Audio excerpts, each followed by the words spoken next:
It's all about action, getting out of analysis paralysis. All right, so this is pretty common for a lot of people. They think about a lot of things and they overthink, and they can't make any progress with their life because they just keep thinking.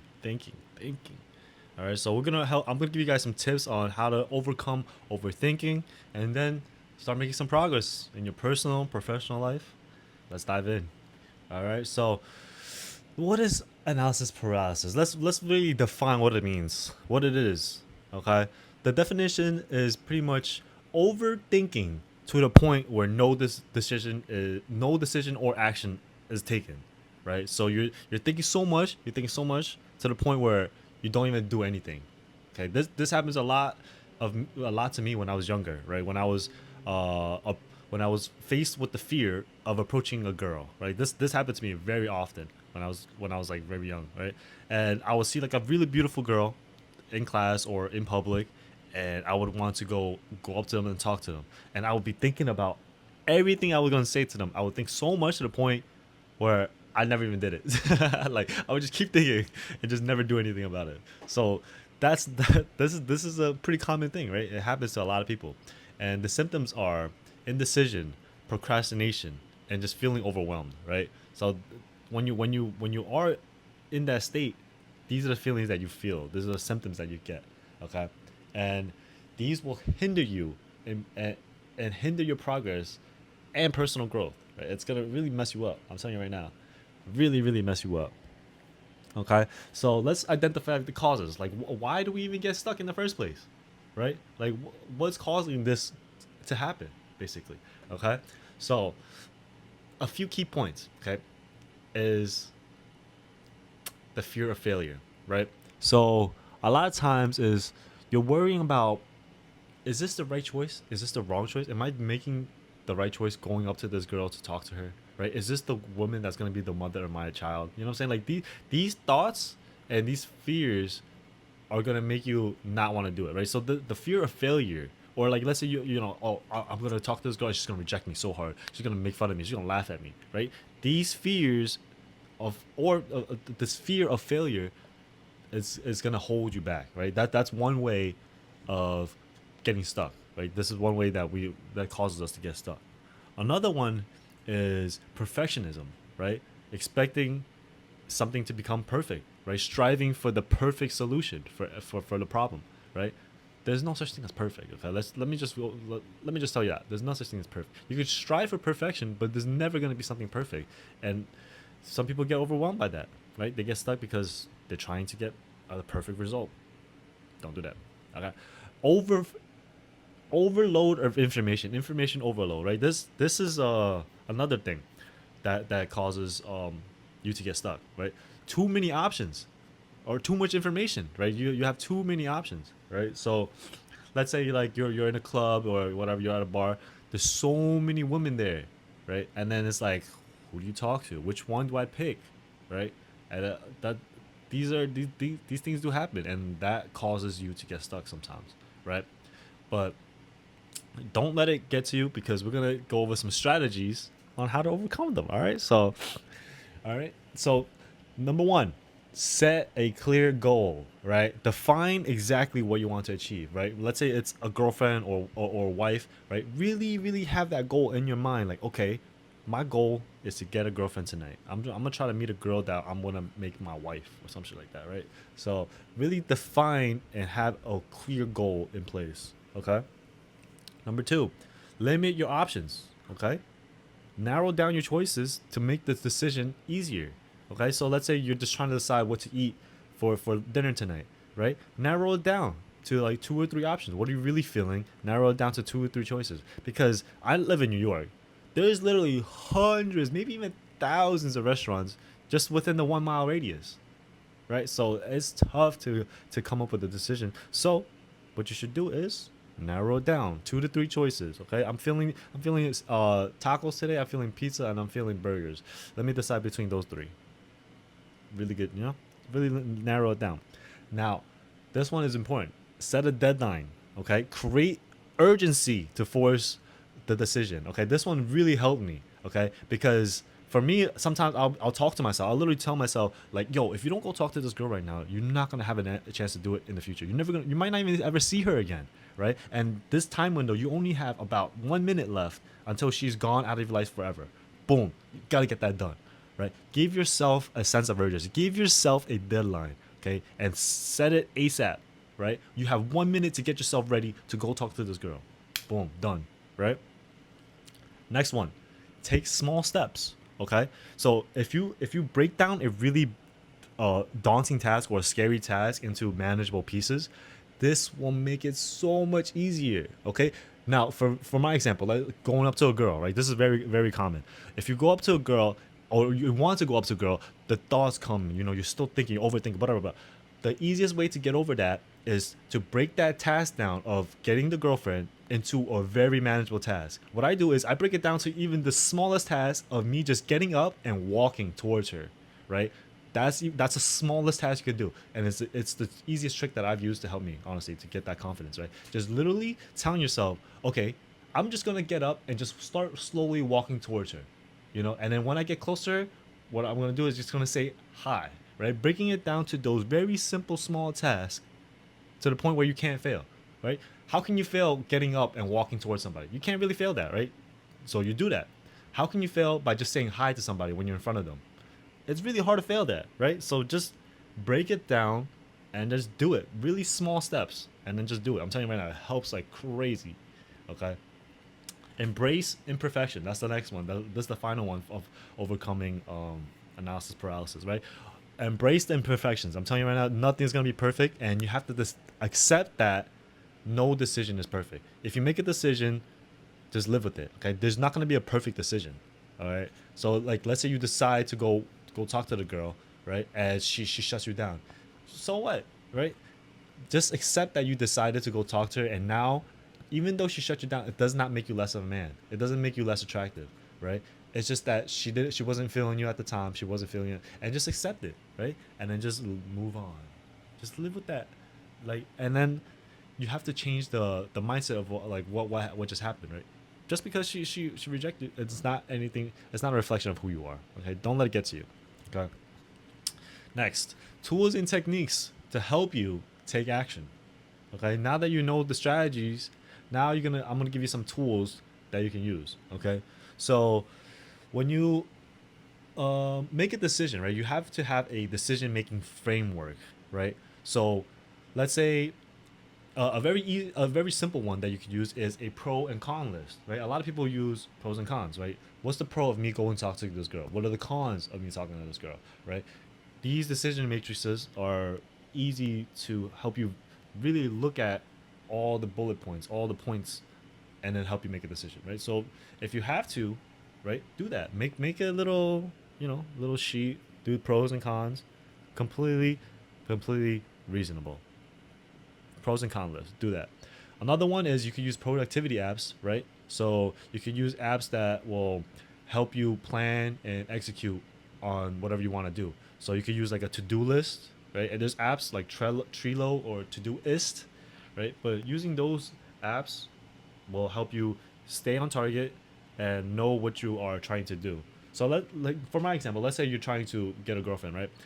One way is you could plan it on your to-do list. Like, oh, let me just go walk towards 5 different girls. Let's try to talk to 5 different girls, right? Whatever it is, just like write it down in your notes and then just check it off as you get it completed. All right. Next one is mindful practices. Okay, so you want to practice techniques like meditation or like deep breathing, right? Just to help you reduce the anxiety and improve your focus when you're trying to accomplish what you're trying to accomplish, right? Whatever action that you're trying to do, instead of being stuck there, right? Just take a deep breath.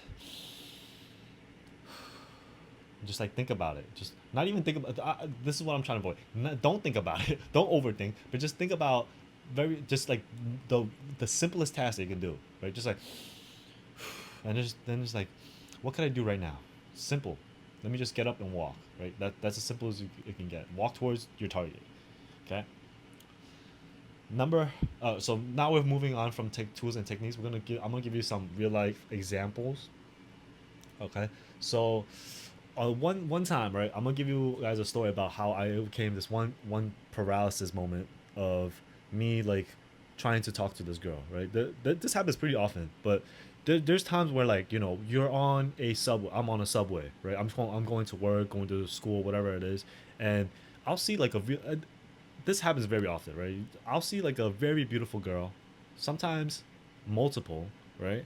And it's like, do I just sit there and act like everybody else, or do I be a G and go fucking try to mac with her, right? Like these questions always come up.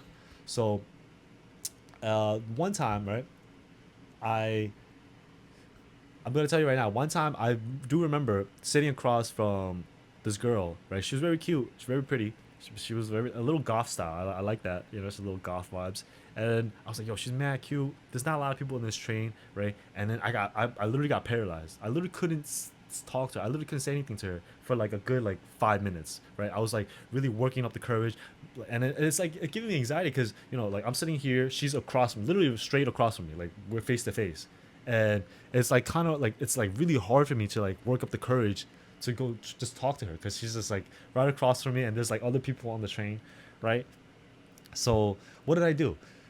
I had to like really calm down. I really had to like just tell myself, let me just say hi, hey, what up, right? Whatever it is. And what ended up happening was we had a great conversation. Actually ended up we ended up having a spontaneous date that night, which is crazy, right? Literally had a date on the spot. I took her to get some like skewers. We talked about stuff, and then we went to go get some. She went back to my city, like Bayside, and then we went to get some bubble tea. Then she actually went back to my apartment to hang out for a bit, and then she wasn't feeling comfortable, so I was like, yeah, it's fine, we can leave. So we left my apartment because I just needed to use the bathroom. I went home to use the bathroom mostly, so I went home, used the bathroom, left, and I drove her like halfway, and then I was like, yo, like I like to like hang out with you and talk whatever. That was actually the last time we hung out. I'm not gonna hold you because I really shouldn't have tried to get to know her that day. It probably would have been a better chance of dating if I went a little bit of with the slower approach, if that makes sense. But it is what it is. Lost a biddy. No big deal. Just one out of a million, one out of a billion, honestly. Whatever. All right, so I overcame that moment of weakness, right? Just basically just telling myself, hey, just say hey, just stop being a little puss. Just say hey. All right. Another story you could look at is like you could look at like successful, well, not successful, like famous people, right? An entrepreneur that you look up to, like you have to realize that like people like Elon Musk, Bill Gates, they they also deal with like a lot of decisions, right? They have to make decisive actions and make pretty key decisions for their company, right? So let's say Tesla's trying to launch a new car, right? For them to launch a new car, they have to be like really be about the action. They have to be on top of this shit. They have to have a plan. They have to really do this and that, right? So it's not easy to just make a decision, right? To get out of the analysis paralysis, especially if you're a famous person now, because now the responsibility is much heavier, right? And you have to make a bigger decision that impacts a lot more people, right? And those studies, right? In those examples, sorry, not those studies, in those examples, right? Getting an analysis paralysis is much more difficult, right? But if you're just yourself and just only have to worry about yourself, like it's not that difficult because just to get yourself out of the rut is super easy. Getting other people out of the rut, difficult, bro, difficult. But it's your responsibility if you're gonna be a leader, right, to bring these people out of the rut, right, getting them out of the analysis paralysis, right, because as long as you have a clear goal, right, literally a clear whatever you want to do, like let's say it's to launch a new car or whatever, there will be things to be done. There will be actions that need to be taken, right? And it has to be decisive. You can't just be like, okay, oh, this is whatever. I'm not sure. Let me put this off to the. Then the production is gonna get delayed, right? You know what I'm saying? This does happen to Tesla, like the Cybertruck. They released the Cybertruck, and They were like, okay, I'm gonna make this bulletproof. They did a little presentation. It wasn't bulletproof. They smashed the bat on it. It shattered. Right now they fixed it. Right, but the fact that they went and did the demonstration anyway, and then they want to, like, promote it. This is all decisive actions that Elon Musk took. Even though it would not be beneficial to him, he still did it, right? He made the decision. He decided to go with it, and he took action, right? These are, even though he failed, like, we all know he failed, right? The whole presentation was a flop. Like, everyone saw that it was not bulletproof, whatever. He still went and did it, right? That's how you have to be. That's how you have to be successful. Just take the action, right? Just take the action, make mistakes, keep making mistakes, and then learn. Keep improving, learn. Keep improving, learn. Okay. Now, the these are gonna be the final few points, and I really want to encourage action, right? And this means getting started today, right? Not tomorrow, not later on in the day, like today, right now. Okay. So I encourage you guys to take a very specific action right after watching this video, right? It could be anything. It could be talking to that girl that you wanted to talk to. It could be going up to a random person and getting to know them, right? Or it could be trying to get to know new people, like, meet people at a bar or something like that. Really take action after watching this video. Don't just watch it and be like, oh, I know this information now. I'm good. No, you have to practice it. You have to practice what I'm preaching, right? Remember the example that I gave you about talking to the girl, right? Try to implement it. Okay, just start walking towards her. Okay, very easy to just get up and walk. Anyone could do it. Okay. Another one is, I'm gonna have you try to get accountability. Okay, comment down below, or find a friend or a family member. I'll be part of your community if you want, bro. Like, just leave me a comment. I'll always respond to comments. All right, and I'll hold you accountable to taking some action, right? Someone has to hold you accountable. Take some action. Let me know what action you took after watching this video, okay? And then reflect. This is the final step. Reflect daily, regularly, okay? It doesn't have to be daily, but regularly at least. Maybe every other day, maybe weekly, but on a regular basis, review your progress and adjust whatever is needed, okay? Now, to conclude, I hope you guys do enjoy this video, right? I give you guys some tips and tricks of how to get out of the analysis paralysis and how to take action. And I hope you guys do enjoy it, right? These tips and tricks came from the heart. I'm giving you some examples from my real life. And if you do enjoy it, drop a thumbs up. And again, comment down below what action you're going to take after this video. And I'll comment, bro. I'm going to respond back to your comments. I'll see you guys in the next video. All right. Peace.